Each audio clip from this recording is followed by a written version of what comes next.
Halo rekan profesional, bertemu lagi di YouTube channel Deco Learning by Akaladia Group. Untuk rekan-rekan profesional yang baru pertama kali menyaksikan video ini, yuk dukung kami dengan cara apa? Dengan cara subscribe YouTube channel Deco Learning agar kami terus dapat membuat video-video menarik lainnya. Selamat menyaksikan video ini ya. Hai rekan-rekan profesional, selamat datang kembali di video Dynamic Talk by Deco Learning Akaladia Group. Kali ini bersama saya Noviani Widyasari yang akan membawakan sesi kali ini.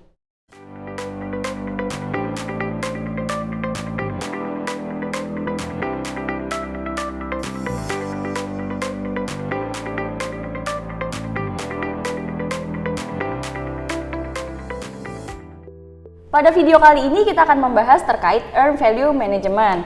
Nah, apa sih yang dimaksud dengan Earn Value Management?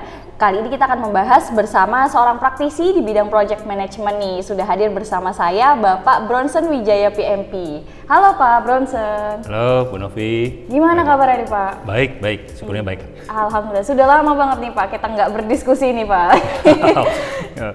Ya, terima kasih nih Pak sudah menyempatkan waktu untuk hadir nih ya. Kita akan berbincang-bincang seperti yang tadi sudah saya sebutkan bahwa kita akan membahas terkait Earn Value Management. Tapi sebelum kita ke pembahasan tersebut, boleh dong Pak kita kenalan terlebih dahulu. Mungkin ada subscriber yang baru nih melihat Pak Bronson gitu ya, baru melihat videonya. Mungkin boleh diceritakan sedikit terkait background Bapak, kemudian aktivitas apa yang saat ini Bapak sedang jalankan. Silahkan. Terima kasih Bu Novi. Jadi kenalan lagi ya, nama saya Bronson. Mungkin ada yang belum mengetahui. Saya sendiri praktisi banyak pengalaman saya itu di bidang konstruksi. Dulu sebagai engineer high rise, kemudian sempat juga sebagai engineer di oil and gas gitu kan. Belakangan ini memang sedang menjalankan perusahaan konstruksi juga yang ya baik engineering sama konstruksinya kita coba jalankan ya bareng gitu kan. Baik. Ya memang yang kita coba juga ya menerapkan prinsip-prinsip project management dengan baik di perusahaan kami juga. Seperti itu sih Mbak Novi, paling nggak gambarannya ya. Iya betul, yang mau kepoin Pak Bronson nanti dicari aja sosial medianya Bapak ya. Menarik. Nah, oke, kita langsung ke pertanyaan pertama nih Pak. Di dalam PMBOK Guide nih Pak, dibahas ya mengenai Earn Value Management. Itu apa sih Pak sebenarnya yang dimaksud dengan Earn Value Management? Siap. Jadi kalau kita bicara Earn Value Management, mungkin memang banyak referensinya ya. Tapi karena tadi Bu Novi sempat bilang PMBOK Guide gitu ya. Mari kita ambil sekarang PMBOK Guide edisi ke-6 dulu deh. Nah, memang tahun lalu kita sempat ada PMBOK Guide edisi ke-7. Tapi saya coba ranahnya ke Earn Value Management berdasarkan PMBOK Guide edisi ke-6 itu. Dia menjelaskan bahwa yang namanya Earn Value Management itu adalah salah satu metode. Dia sebenarnya satu metode di mana dia mengkombinasikan pengukuran lingkup kerja kita, pengukuran cost, pengukuran schedule gitu kan, yang juga termasuk resource ya, yang nanti digunakan untuk menghitung atau memonitor, men-tracking kinerja atau progres dari project kita. Betul. Nah itu dasar dari Earn Value Management. Jadi dari kata kuncinya ya, kita ngukur lingkup kita ngukur cost kita ngukur schedule kita, yang ketika dikombinasikan, hopefully kita tahu nih kondisi status project kita seperti apa, mau terlambat kah, mau lebih cepat kah, atau kita over budget kah. Nah itu yang dimaksud dengan Earn Value Management. Oke. Ya. Nah, kalau tadi kan dibilang cara mengukur project itu seperti apa. Nah, sebenarnya pada project apa saja nih Pak metode Earn Value ini bisa dipakai? Jadi sesuai dengan tadi ya kita bilang mengukur berdasarkan lingkup kerjanya atau scope-nya, kemudian cost-nya, kemudian schedule-nya. Memang Earn Value Management ini akhirnya lebih cocok. Saya bilang lebih cocok ya, bukan bisa nggak bisanya ya, tapi lebih cocok pada project-project yang sifatnya waterfall. Di mana requirement-nya kan fix, sehingga ketika nanti perubahan-perubahan terhadap cost dan schedule itu yang kita akan pantau, sehingga kita bisa bilang project saya ini apakah tadi ya statusnya, apakah ahead, apakah behind. Nah itu nanti dari sana kita bisa ambil keputusan-keputusan taktis terkait sama project kita sendiri. Nah untuk project-project yang sekarang kan ngetren juga yang agile yang Bu Novi ya, adaptif ya Pak ya. Adaptif ya kita bilang. Penggunaan Earn Value Management ini bukan tidak bisa, tetapi berhubung secara fundamental ya, agile sendiri atau yang adaptif sendiri, lingkupnya atau requirement-nya sendiri kan kita bilang kita berubah-ubah, kita bisa welcome perubahannya. Tetapi yang kita fixkan itu adalah scope sama schedule-nya. Cost sama schedule-nya. Sehingga ketika requirement-nya itu berubah-ubah, dasar untuk menyusun untuk earned value management sendiri itu ikut berubah-ubah, bikin pusing Mbak Novi sepanjang perjalanan proyek kita. Yang pusing PM-nya ya Pak ya? PM-nya ya ikut pusing, teman-temannya pun juga ikut pusing. Iya, Jadi iya, benar. pengen tahu saya sekarang posisinya di mana, ahead atau behind-nya, dia bingung. Nah itu yang akhirnya earned value ini bukan bilang bisa nggak bisa, tetapi lebih cocok kembali ke waterfall. Tapi kalau yang kalau nanti ada perkembangan teman-teman ada mau coba, oh saya agile tapi atau adaptif, saya pengen pakai earned value management, ya silakan. Ya, selama bisa menyesuaikan. Betul, ya, itu dia. Oke. Nah, tadi kan sudah dijelaskan di project apa aja. Nah, kalau di fasenya nih Pak, jadi pada saat apa sih earned value ini digunakan? Apakah pada saat planningnya, apakah monitoringnya saja? Gitu? Siap. Pada dasarnya, earned value management sendiri itu fungsinya untuk monitoring, seperti yang disebutkan tadi. Dengan kita ngukur, kita mengetahui status proyek kita nantinya akan, kinerja proyek kita. Tetapi bukan berarti kita nunggu sampai monitoring baru kita buat. Tetapi dari awal pada saat planning pun kita sudah menyiapkan dasar-dasar dari earned value management ini. Jadi Mbak Novi, izin kalau saya boleh pakai flip saja ini untuk diskusi dikit ya. Jadi pada saat planning ya, kalau saya bilang saya punya grafik, ini adalah grafik waktu berjalannya proyek ya. Iya. Kemudian ini adalah kita bicara value atau nilai ya. Ini mau dalam mata uang rupiah, dolar atau apapun tergantung laporannya kan. Maka kita akan punya ya, kita akan planningkan. Sebenarnya tiap satuan waktu ini, katakan per bulan lah, per minggu atau per 2 minggu gitu kan. Itu apa sih yang mau kita capai? Apa yang mau kita capai, apa yang mau kita bangun. Nanti akan terbentuk suatu grafik yang menggambarkan, biasanya disebut S-curve gitu kan. Biasanya disebut S-curve ya. Pada titik atas ini kita punya yang namanya budget at completion, total budget kita, yang nanti kalau misalnya disetarakan, ketika ini tercapai, proyek kita itu 100%.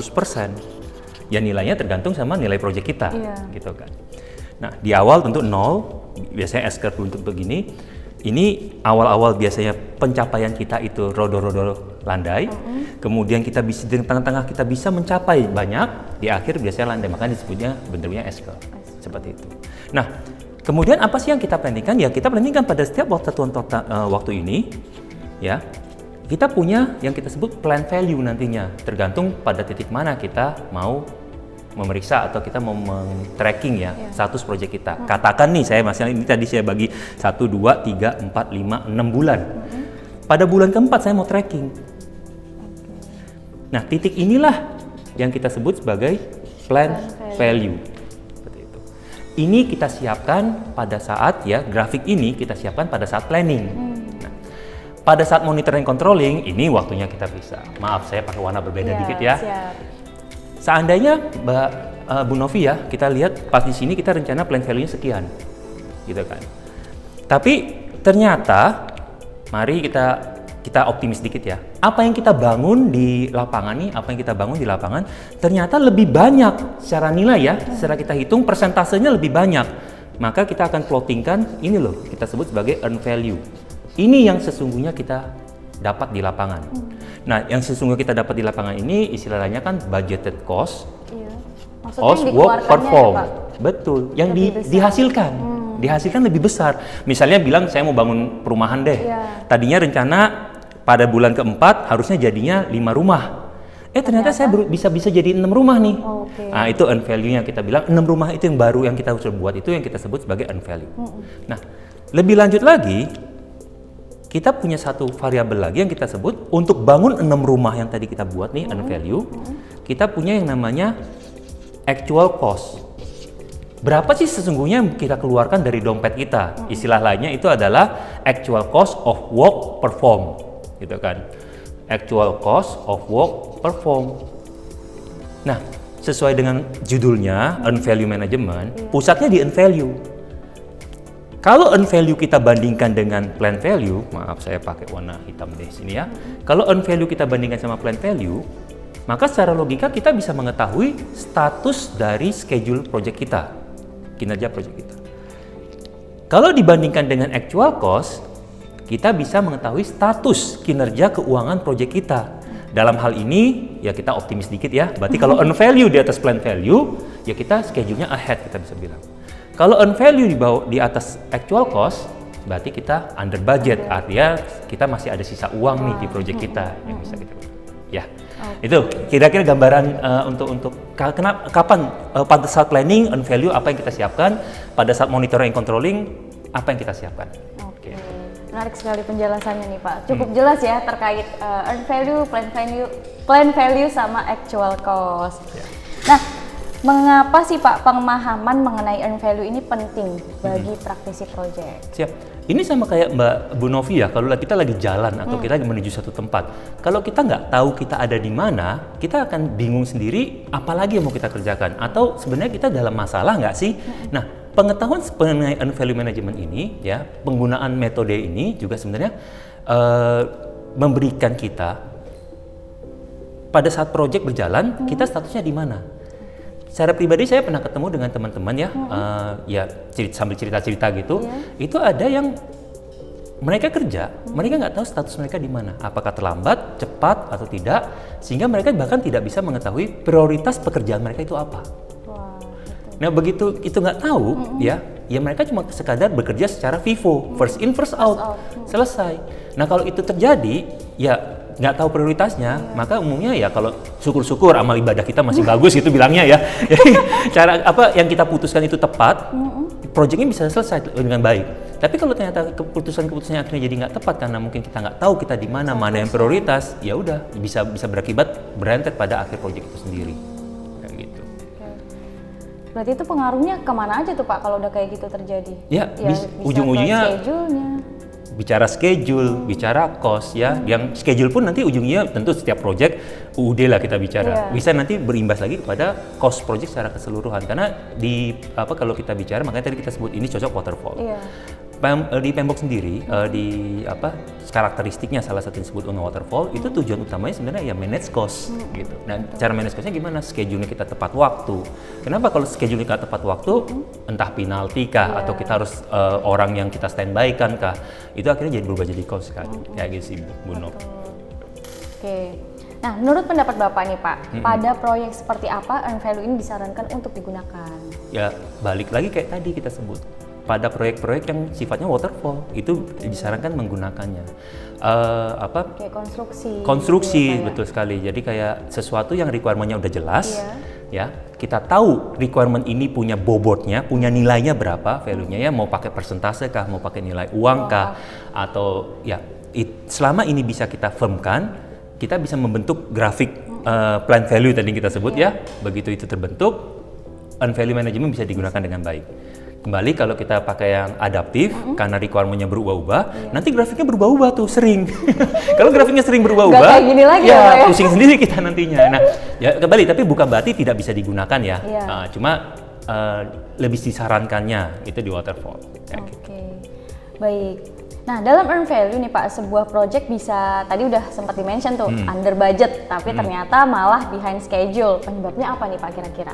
Nah, kalau kita bicara bisa dibalik lagi ya. Bisa tadi kan under budget tapi behind schedule. Mungkin ada juga yang ahead schedule tapi over budget. Nah, dia. Atau ketahuan dia betul ada yang under budget, under budget behind schedule ahead schedule gitu kan, itu bagus banget ya. Atau yang paling parah lah, udah over budget behind schedule pula. Nah, ini yang akhirnya kalau dibilang earn value management sendiri tidak menentukan apakah kita akan over budget, apa kita under budget, enggak. Itu kinerja. Earn value management itu lebih ke arah mengukur kinerja tersebut sehingga bisa memberikan status bahwa kita ada di mana nih posisinya. Gitu. Nah, tapi kalau sharing-sharing pengalaman sedikit lah ya. Kalau misalnya tadi Mbak Novi sempat bilang kita ahead schedule, tapi over budget, atau itu tadi yang atau Mbak Novi sebutkan behind schedule tapi under budget. Nah, itu ada kondisi-kondisi misalnya kalau behind schedule under budget. Bahasa gampangnya kan kita terlambat tapi masih punya uang. Itu biasanya karena tim project, pimpinan project lah bicara, berusaha menghemat. Berusaha menghemat sebesar-besarnya sehingga fokusnya pada uang, bukan pada waktu. Contoh kasus yang paling sering saya temui gitu kan, di mana kita akan selalu berusaha negosiasi serendah-rendahnya, tapi kapan negosiasi harus selesai itu nggak dijaga. Nggak ada batas. Betul. Akhirnya tim konstruksi nanti yang menderita karena barang datang, resource datang, udah terlambat, kayak gitu kan. Atau sebaliknya, ada yang tadi kita bilang ahead schedule, cepat dia, tetapi over budget. Itu karena mungkin tim dari awal takut dengan project, pengen cepet, lembur kita kencengin, tambah orang sebanyak-banyaknya. Yang mana gitu itu kan? cost ya Pak ya? Itu cost-nya naik, tapi benar schedule-nya cepat. Nah, kalau kita bicara teorinya sendiri kan diusahakan, itu ya kalau misalnya tadi CPI ya, Cost Performance Index atau Schedule Performance Index-nya itu mendekati 1, artinya usahakan on schedule, on budget, jadi seimbang keduanya. Nggak ada yang lebih, nggak ada yang kurang lah. Betul. Kurang sih syukur ya Pak ya. Siap, kalau bisa lebih cepat atau lebih kurang uangnya, cost-nya bagus gitu kan. Tapi kalau akhirnya mengorbankan schedule, misalnya kita jaga cost ngorbanin schedule, atau justru jaga schedule ngorbanin cost, ya itu nanti ya akan ada impact sendiri lagi. Ya. Oke. Orang awam pada umumnya berharap sebuah proyek dikerjakan lebih cepat pastinya Pak ya, dari deadline dengan biaya uang yang lebih rendah juga gitu kan dari yang direncanakan, dan juga secara kualitas harusnya sih lebih baik juga dari yang dijanjikan. Apakah ini sebenarnya bisa dicapai sih Pak? Dan bagaimana kondisi tersebut bisa dicapai? Ini kayaknya udah sempurna banget ya kalau bisa kayak gini ya. Bu Nov, jadi jangankan orang awam ya, aku maksudnya orang awam yang mungkin belum baru belajar project management kah, atau menjalani project tanpa teori project management. Para praktisi yang menerapkan project management atau para ahli pun yang senior saya bilang gitu ya, yang para ahli itu juga mengharapkan hal yang sama. Bukan cuma orang awam, betul. Kita mengharapkan project itu ya sebenarnya kita sudah set dulu lingkup kerjanya apa, schedule-nya juga, cost-nya juga, begitu kan. Kalau lingkupnya bisa dicapai dengan cost yang lebih cepat, lebih baik, gitu, yang lebih murah kita bilang, atau dengan schedule yang lebih cepat, itu memang itu akan sangat bagus. Dan tapi hal kata mengharapkan ini, mari kita ganti sedikit. Actionnya apa sih yang bisa kita lakukan supaya mencapai ini kan? Yang paling umum yang saya bilang, karena kalau bicara detail itu nanti nggak ada satu solusi untuk semua proyek, karena semua proyek kan unik kan. Tapi umumnya kalau saya perhatikan buat para senior saya yang kok bisa proyeknya lebih cepat, kok bisa cost-nya lebih murah, mereka akan selalu coba improve. Jadi dalam jalani proyek, tentu mereka bukan dari awal coba menghajar, semurah-murahnya, enggak, tetap fair. Kalau mau cepat, kalau mau bagus gitu kan, jangan harap murah. Bahasanya kan seperti itu ya. Kalau mau murah, mau cepat, jangan harap bagus. Kan ada koneksi seperti itu kan. Tapi akhirnya yang pertama dilakukan adalah, yuk kita set yang seimbangnya seperti apa untuk satu proyek pertama. Lalu pada saat proyek itu berjalan, ataupun mereka kan terus belajar, bahkan para senior saya itu yang saya sangat appreciate, mereka belajar juga apa improvement yang bisa dilakukan. Kalau tadi bahasanya minimum, kalau misalnya kalau mau murah, kalau mau cepat jangan harap bagus. Yuk bagaimana ini bisa kita baguskan tapi dengan kondisi cost dan schedule yang murah dan cepat ini juga. Dan jadi terus ada improvement. Nah, improvement ini yang juga kalau secara teorinya juga kan kita sebutnya continuous improvement ya. Jangan kita melakukan satu improvement besar tapi nggak bisa tercapai, atau satu improvement besar yang kita improvementnya kecil-kecil dulu aja. Apa sih yang bisa saya lakukan? Misalnya saya bilang, saya merasa ini terlalu lama nih satu proses gitu kan. Bisa nggak saya percepat 2 hari? Mundur, bisa nggak setelah itu jalan, bisa nggak percepat 1 hari? Mungkin kalau betul nggak usah jauh-jauh dulu. Jenuh di schedule misalnya, kita coba di cost-nya. Bisa nggak? Ada nggak yang lebih murah 5%? Ada yang lebih murah 10%? Itu terus kita kembangin. Yang hopefully satu titik yang memang kita akan ketemu satu metode yang lebih cepat, lebih baik, tapi dengan kualitas yang bagus juga. Betul. Oke.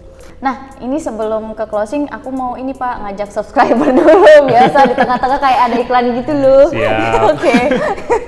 Nah, rekan-rekan, tidak terasa nih perbincangan kita ini sudah mau masuk ke pertanyaan terakhir. Tapi sebelum kita masuk ke pertanyaan terakhir, bagi rekan-rekan profesional yang mungkin belum subscribe YouTube channel Deco Learning, jangan lupa klik tombol subscribe dan nyalakan lonceng notifikasinya agar tidak ketinggalan video-video kami lainnya. Nah, oke, kalau gitu kita langsung ke pertanyaan terakhir nih Pak. Udah tidak terasa ya. Apakah ada tambahan informasi lain Pak mengenai earn value ini untuk para profesional yang mungkin sedang menyaksikan? Siap. Jadi Bu Novi ya, untuk penggunaan earn value management ini memang ini salah satu tool yang cukup umum digunakan. Tapi ada beberapa concern ya, atau yang tolong nanti diperhatikan buat teman-teman apalagi yang mau menjalankan. Dan ini saya menyatakan ada 2 poin sebenarnya yang saya coba angkat. Karena ini berdasarkan observasi ketika katakan training kah, atau ketika diskusi dengan para praktisi lainnya, atau ketemu dengan teman-teman yang baru belajar gitu kan. Yang pertama itu adalah kita bicara Bu Novi bisa lihat di sini yang namanya BAC, Budget Accomplishment. Tolong kita definisikan dulu earn value management ini mau kita kasih kemana? Karena kalau misalnya kita kasih ke owner, ke customer kita, maka BAC ini umumnya kita pakai nilai yang ada di kontrak. Karena begitu nanti ada progress, gitu kan, ada progress, ya kita mau nagih, ya nagihnya berdasarkan persentase kontrak tersebut. Tapi kalau kita lagi laporan sama bos-bos kita, umumnya kita memang kalau kita di kontraktor ya atau di owner itu kita nggak pakai earn value management untuk mengontrol nilai kita. Karena kenapa? BAC ini kelihatannya ideal ya per bulannya. Sementara kan kita tahu kalau misalnya di kontraktor, kalau kita invoice ke owner, biasanya ada tenggat waktu bayar 30 hari, 60 hari gitu kan. Beda-beda Itu akan berbeda-beda untuk actual cost atau untuk earn value yang kita sebutkan tadi. Maka biasanya nanti akan ada satu tabel berbeda. Mungkin nih Bu Novi bisa jadi ide untuk topik berikutnya bicara soal cash flow. Itu yang dihitung gitu kan. Cash flow-nya seperti apa. Nah, poin kedua, kalau Bu Novi juga lihat dari grafik seperti ini, ya, umum banget ya. Artinya ini akan akumulasi sifatnya. Kalau ada satu kegiatan yang terlambat banget, katakan gitu kan, tapi ada satu kegiatan lain yang ternyata ahead banget, ini ketika terakumulasi jadinya seimbang. Itu nggak kelihatan. Nah, buat teman-teman hati-hati dengan laporan ini juga kita bicara, tolong perhatikan juga detailnya. Kegiatan-kegiatan terutama kalau misalnya kita udah punya schedule yang lebih detail lagi, critical path-nya. Dan ini sebenarnya kan dengan software atau alat bantu kita udah bikin schedule kita, dia bisa mendevelop S-curve ini sendiri. Ya udah, sebenarnya earn value management pun sudah terlaksana dengan baik begitu. Ya paling dua itu yang saya angkat dulu karena itu yang paling sering ditanyakan, paling sering ya jadi keluhan lah karena butuh definisi yang jelasnya juga. Ya. Oke Pak. Wah, terima kasih banyak nih Pak. Banyak sekali knowledge yang saya dapatkan nih dari Bapak terkait earn value management, dan tadi dapat ide lagi untuk membahas topik selanjutnya yaitu cash flow. Oke, kalau gitu Pak, terima kasih banyak nih Pak ya. Sama-sama. Sudah mau berbagi bersama rekan-rekan profesional. Semoga di video kali ini dapat bermanfaat. Harusnya sih bermanfaat banget ya. Semoga Mbak Novi. Iya, semoga bisa bermanfaat bagi rekan-rekan profesional lainnya. Kalau gitu, kita akhiri video kali ini dan sampai jumpa di video kami lainnya. Bye-bye.